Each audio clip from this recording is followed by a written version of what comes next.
A resposta de Pesolano que poucas pessoas notaram ontem sobre a vitória do Inter de 2-1 sobre o Santos na Vila Belmiro.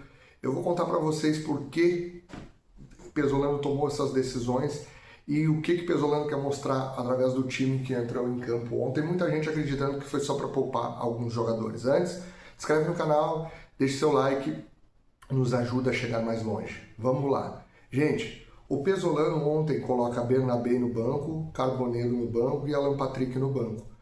O Carboneiro tem sido o melhor jogador do Internacional já há bastante tempo. Essa temporada é disparado, o jogador que puxa o jogo para ele, que busca a responsabilidade, que toma as iniciativas. Mas, além de colocar o Carboneiro no banco, que o Carboneiro tem excesso de jogos e é muito intenso, a gente até não entende porque o Carboneiro não entrou antes no jogo, mas tudo bem, deu certo, o resultado deu certo. Com o Bernabé no banco, o Bernabé vem errando constantemente, ele mudando de Bernabé de posição o tempo inteiro. E a gente percebe também que o Bernabé ele tem muita intensidade. Então, o Bernabé, embora ele não seja certo que vai jogar todos os jogos, a gente sabe que o Bernabé também é muito intenso. Mas desses jogadores tem um que não é intenso, que se chama Alan Patrick. O Alan Patrick é um cara que não volta para marcar, é o cara que dá o tapa para o lado, é o cara que dá o tapa diferente. Mas o Alan Patrick, embora seja a referência por ser o capitão do time, ele não tem intensidade para um time que precisa batalhar por ponto a ponto. Então ontem, Pesolano aproveitou a estratégia de botar o Carboneiro e o Bernabé no banco e colocou o Alan Patrick junto, talvez trazendo para o Internacional o quê? Uma competitividade maior. E isso agora levanta a dúvida, será que Alan Patrick ainda é titular?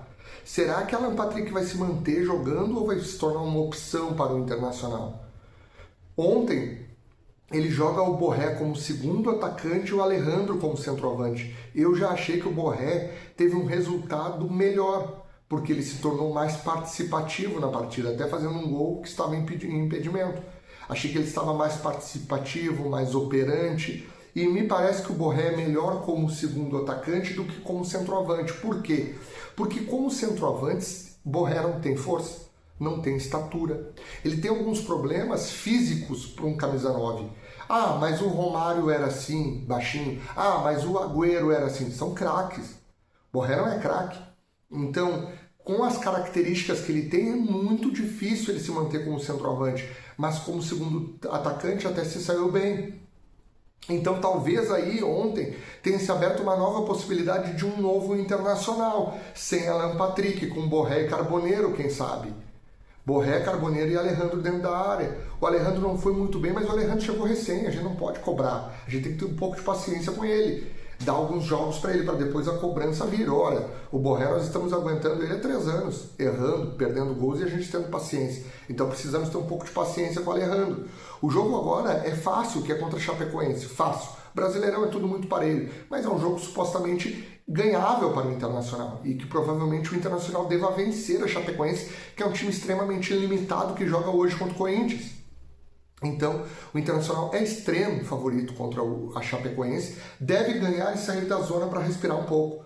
E isso é muito bom, isso dá tranquilidade para o Pesolano, que está tentando ainda não definir o seu time. E parece que o Alan Patrick está começando a ter características de reserva. Vamos ver como ele vai agir nesse jogo contra a Chapecoense. Porque o Borré, quem sabe, é aberto. O Carboneiro do lado direito, aí ele teria que inverter, porque o Borré caiu mais pelo lado esquerdo. Né? E eu não sei como ele vai decidir aí, porque é uma incógnita. A gente não sabe se o Bernabé é titular ou não. Então vem muitas respostas que nós teremos no final de semana contra a Chapecoense. E esse jogo vai ser muito importante para a gente saber quem realmente é o Inter que ele está montando, porque aquele Inter montado até então não deu certo. Um time que cria muito, que tem muitas chances, muito escanteio, muita pressão, mas não consegue resolver as partidas. Mais do que isso, o Internacional ganha da Chapecoense, dá uma respirada lá fora e começa a pensar em voos maiores. É o que normalmente acontece no Brasileirão no início de campeonato. Nós estamos falando que só foi 7 rodadas, faltam 31 jogos. 31 jogos. E o Internacional estava indo ladeira abaixo. Mas o jogo de ontem deu uma respirada, foi importante a pressão, foi importante a torcida estar brava para que as coisas acontecessem. Ontem nós vimos um time extremamente competitivo. Até o pênalti que o Internacional fez foi por competitividade, por querer desarmar, por querer pegar. O Neymar foi extremamente anulado, não conseguiu jogar ontem. Então tudo isso graças ao esforço coletivo do Internacional, que ainda tem falhas, que ainda tem erros, mas demonstra já uma pequena melhora. Se não em estratégia, em vontade, em garra, porque os 11 ontem foram competitivos e o Internacional conseguiu os 3 pontos. Vamos para o jogo final de semana contra a Chapecoense, onde nós precisamos de mais 3 pontos para poder sair da zona de incômodo, né, e começar a voar maior, né, buscar voos maiores, porque recém é o começo do campeonato. O que você achou? Acha que o Alan Patrick ainda é titular ou merece ser reserva por um tempo por causa da competitividade dos jogos? Se inscreve no canal, deixa seu like. Muito obrigado a todos, grande abraço, bom dia galera, valeu!